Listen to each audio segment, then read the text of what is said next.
साधनम पूर्व सदैव तुल्यम। अगर तुम साधना में जो कुछ तुम साधना चाहते हो, तुम सफलता पाना चाहते हो, तो इसके लिए केवल गुरु नाम के माध्यम से उन मनोविकारों पर तुम विजय प्राप्त कर सकते हो।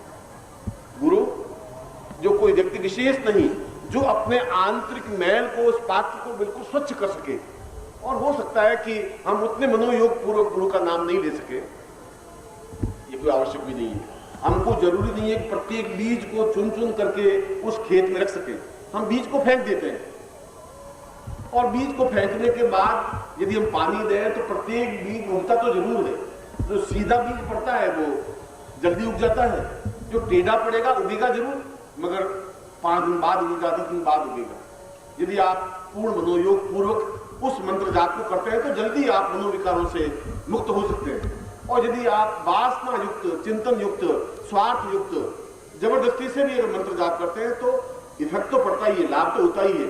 उस समय में न्यूनता आ सकती है, 2 दिन बाद हो सकता है, 5 दिन बाद हो सकता है। इस शिविर के इस महत्वपूर्ण अवसर पर जबकि मैं आपके सामने खड़ा हूं और इसी स्थान पर मैंने तुम्हें बताया कि अपने आप में अद्भुत और विचित्र लीला स्थली रही है यह धर्म क्षेत्र या कुरुक्षेत्र। विपरीत विचारधाराओं का संगम रहा है। यदि आप पूरा इतिहास कुरुक्षेत्र का पढ़ें तो मैं सोचता हूं कि संसार की सभ्यताओं का सबसे प्राचीन स्थल कुरुक्षेत्र है, जहां वेदों में इसका वर्णन है। ऋग्वेद में भी धर्म क्षेत्र का पूर्ण विवरण वर्णन मिलता है।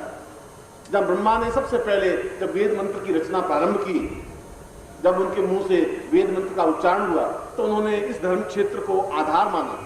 उन्होंने कहा कि उत्तम कोटि के वेदों की रचना या मंत्रों की रचना केवल उस स्थान विशेष पर ही हो सकता है, क्योंकि वहां के वातावरण में कुछ विशेषता है। उसका कोई सर्टिफिकेट नहीं कि नहीं जरा बात हो श्योर 100%, ऐसा कोई प्रमाण नहीं, कोई सर्टिफिकेट उनके पास नहीं है। और यदि कोई ये कहते कि धर्म क्षेत्र ही नहीं, ये कुरुक्षेत्र नहीं है, ये साधना नहीं है, ये मंत्र नहीं है, और ठीक उस बालक की तरह है जो ये कह सकता है कि मेरे पास कोई, मैं तो साइंस के युग में रहता हूँ, 20वीं शताब्दी में रहता हूँ, मैं तो जो बिल्कुल आंखों से देखता हूँ वही मानता हूँ, कहीं भी बात मानता ही नहीं। मेरे पास सर्टिफिकेट प्रमाण होना चाहिए, तो मैं साइंस में तो प्रमाण की आवश्यकता है। अब वो माँ कहां से प्रमाण ला के देगी? तेरे पिताजी कौन सा सर्टिफिकेट ला के देगी? माँ कहती है तो मान जाए ये तेरे पिताजी है, सर्टिफिकेट कौन सा होगा, प्रमाण कौन सा होगा?